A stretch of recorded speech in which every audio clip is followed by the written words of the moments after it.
Ninth class बेटा, last video में हम आपको कोलॉइडल सोल के बारे में करवा रहे थे, ठीक है।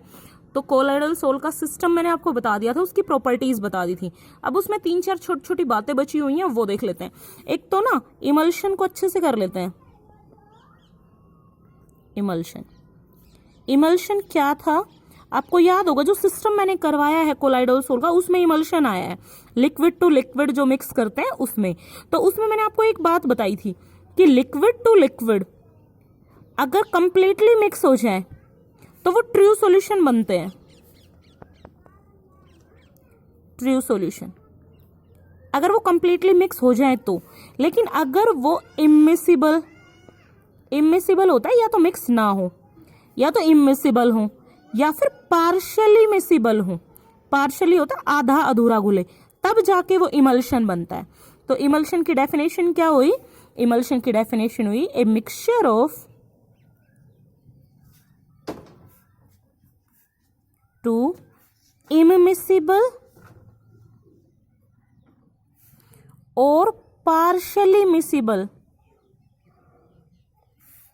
liquids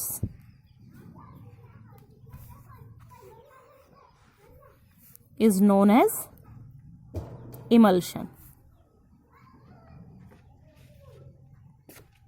अब इसके एग्जाम्पल देते हैं। देखिए, इसमें 2 तरह के सिस्टम बनते हैं। ऑयल इन्वर्टर एग्जाम्पल है इसका, या दूसरा वाटर इन ऑयल। अब ये कहोगे मैडम क्या फर्क है दोनों में, बात तो एक ही है। नहीं बेटा, दोनों में एक बात नहीं है। आप जब पानी में तेल डालते हो ना, तो उसमें तेल की बूंदें तैरती हुई दिखती हैं, और जब तेल में पानी डालते हो तो पानी की बूंदें तैरती घूमती है। दोनों में फर्क है। पानी में तेल का होना और तेल में पानी का होना, दोनों में फर्क है, ठीक है। अब बारी आती है, ये अपने आप में ये डेफिनेशन इतनी आती है, a mixture of two immiscible और partial miscible liquid is known as emulsion. जैसे ऑयल इन वाटर और वाटर इन ऑयल। अब ये दोनों तो डेफिनेशन ही कह रही है, या तो नहीं घुलते हैं या आधे अधूरे घुलते हैं। इसका मतलब ये स्टेबल नहीं होता। तो अब इसके साथ एक डेफिनेशन और आती है, इमल्सीफायर या फिर इमल्सीफाइंग एजेंट। दोनों एक ही बात होती है। ये इमल्सीफाइंग एजेंट ये क्या होता है? देखिए, वो सब्सटेंस जो इमल्शन को स्टेबल कर दे, ठीक है, वो सब्सटेंस जो इमल्शन को स्टेबल कर दे, substance which is used to stabilize emulsion.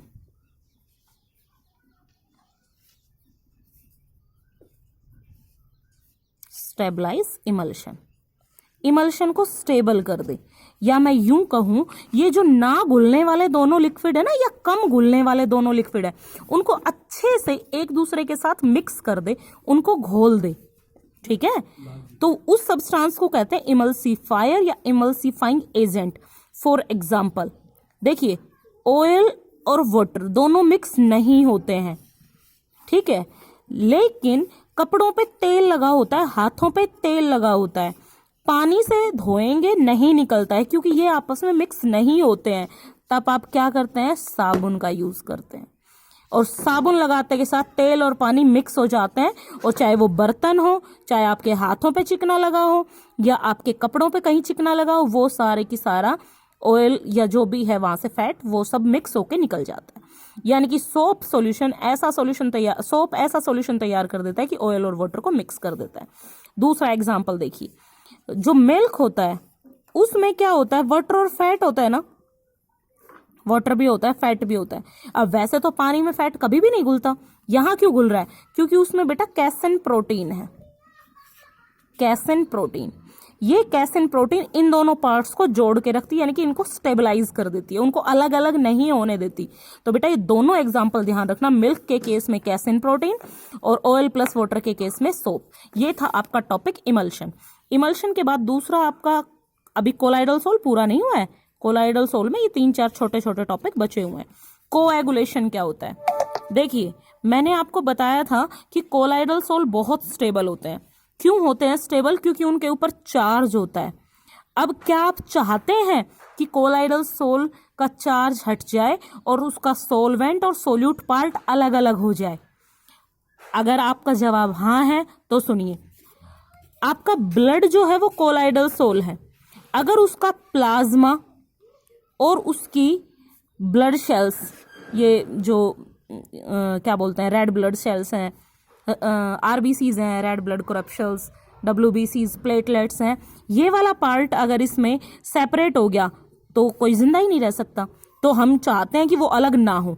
लेकिन दूसरी तरफ आप देखिए, सीवेज का पानी है, स्मोक है, यहां हम चाहते हैं कि वो दोनों पार्ट सेपरेट हो जाए, ताकि सीवेज का गंदा पानी है, हर दिन लाखों लीटर पानी वेस्ट एक शहर से प्रोड्यूस होता है। अगर उसको फिल्टर नहीं किया गया तो उस पानी को रखेंगे कहाँ, फैलाएंगे कहाँ, और उस शहर को साफ पानी ला के कहाँ से देंगे।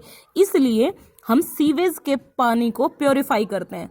तो यहां हम चाहते हैं कि वो दोनों सेपरेट हो जाए। कहने का मतलब ये है, कहीं तो हम चाहते हैं कि कोलाइडल सोल साफ हो जाए, और कहीं हम चाहते हैं कि कोलाइडल सोल का सोल्यूट और सोलवेंट पार्ट कभी भी अलग ना हो, वो एक दूसरे के साथ मिक्स होके रहे। तो यहां देखिए, कोएगुलेशन की डेफिनेशन क्या है। कोएगुलेशन की डेफिनेशन है separating the dispersed phase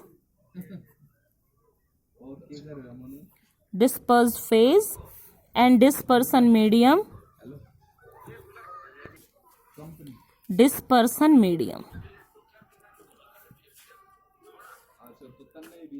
is called coagulation।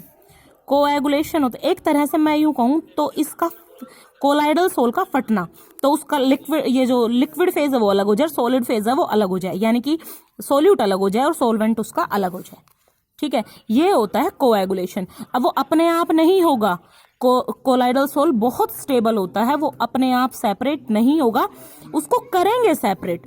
तो देखिए, method of coagulation, methods of coagulation, coagulation के मेथड। तो सबसे पहला मतलब मेन मकसद क्या है, आपको उसका चार्ज खत्म करना है। अगर उसका चार्ज खत्म हो गया तो कोलाइडल सोल जो है वो कोएगुलेशन हो जाएगा, मतलब वो फट जाएगा, उसका पार्ट अलग हो जाएगा। तो पहला है, उसका चार्ज न्यूट्रलाइज करने के लिए आप क्या करते हैं, एडिंग इलेक्ट्रोलाइट। देखिए, इलेक्ट्रोलाइट में क्या होता है, दोनों तरह के पार्टिकल्स होते हैं, कैटायन भी एनायन भी। तो जब आप किसी कोलाइडल सोल में इलेक्ट्रोलाइट डालते हैं तो एकदम से उसमें, क्योंकि दूसरी तरह के आयंस भी होते हैं, अट्रैक्शन रिपल्शन शुरू हो जाता है, इस वजह से उसमें पार्टिकल्स डिस्टर्ब होंगे, और एक बार डिस्टर्बेंस होते ही उसके पार्टिकल आपस में कंबाइन होकर बड़े पार्टिकल बना के बॉटम में आना शुरू कर देते हैं। तो कहने का मतलब वो सेपरेट होना शुरू हो जाता है। ठीक है, दूसरा, जैसे आप दूध में ना नींबू या नमक डालते हैं तो वो फट जाता है, कोएगुलेशन हो जाता है। नमक क्या है, NaCl है। मिल्क में जब डालते हैं तो इलेक्ट्रोलाइट ही तो है ये NaCl जो है ये इलेक्ट्रोलाइट है। ये मिल्क में मतलब मिल्क को कोएगुलेट कर देती है, उसका लिक्विड पार्ट अलग हो जाता है और उसका फैट प्रोटीन पार्ट अलग हो जाता है। दूसरा देखिए, एडिंग अपोजिटली चार्ज, दो इलेक्ट्रोलाइट है, मतलब एक पे पॉजिटिव चार्ज है, एक पे नेगेटिव चार्ज, तो उनको जो म्यूचुअली इंटरमिक्स करेंगे, एक दूसरे के अंदर मिक्स करेंगे, एक दूसरे के चार्ज को न्यूट्रलाइज कर देगी। समझ में आया, पॉजिटिव नेगेटिव को न्यूट्रलाइज कर देगी। थर्ड, इलेक्ट्रिक चार्ज जो है ना उसमें तो दोनों पोल हैं, और वो तो इस मेथड को क्या बोलते हैं, इलेक्ट्रोफोरोसिस। इलेक्ट्रोफोरोसिस क्या करते हैं, इसमें एक यू शेप की ट्यूब होती है ऐसे, इसमें कोलाइडल सोल को भर देते हैं। अब इसमें दोनों साइड हम प्लेट लगाएंगे, एक पॉजिटिव प्लेट एक नेगेटिव प्लेट, और इलेक्ट्रिसिटी से कनेक्ट करके, मतलब इलेक्ट्रिसिटी पास कराना इसमें से शुरू कर देंगे। अब एक पॉजिटिव साइड एक नेगेटिव। अब देखिए, अगर ये इसमें पॉजिटिव चार्ज पार्टिकल है तो वो नेगेटिव पे जाके इकट्ठे हो जाएंगे सारे, और अगर नेगेटिव है तो पॉजिटिव पे जाके, कुल मिला के सोल्यूट पार्टिकल एक इलेक्ट्रोड पे जाके इकट्ठा हो जाएगा, और इलेक्ट्रोलाइट जो बीच में ये सोलवेंट पार्ट बच जाएगा। तो इस तरह से हम किसी भी मतलब कोलाइडल सोल का चार्ज खत्म करते हैं, और चार्ज खत्म होते के साथ वो स्टेबल हो जाता है, मतलब चार्ज खत्म होते के साथ वो अनस्टेबल हो जाता है, और अनस्टेबल होते के साथ वो बॉटम, मतलब एक तरह से लिक्विड ये डिस्पर्सन मीडियम और डिस्पर्स फेज दोनों सेपरेट हो जाता है। ठीक है, तो आज के लिए फिलहाल ये दो टॉपिक ही, इमल्शन और कोएगुलेशन, बाकी नेक्स्ट पार्ट में।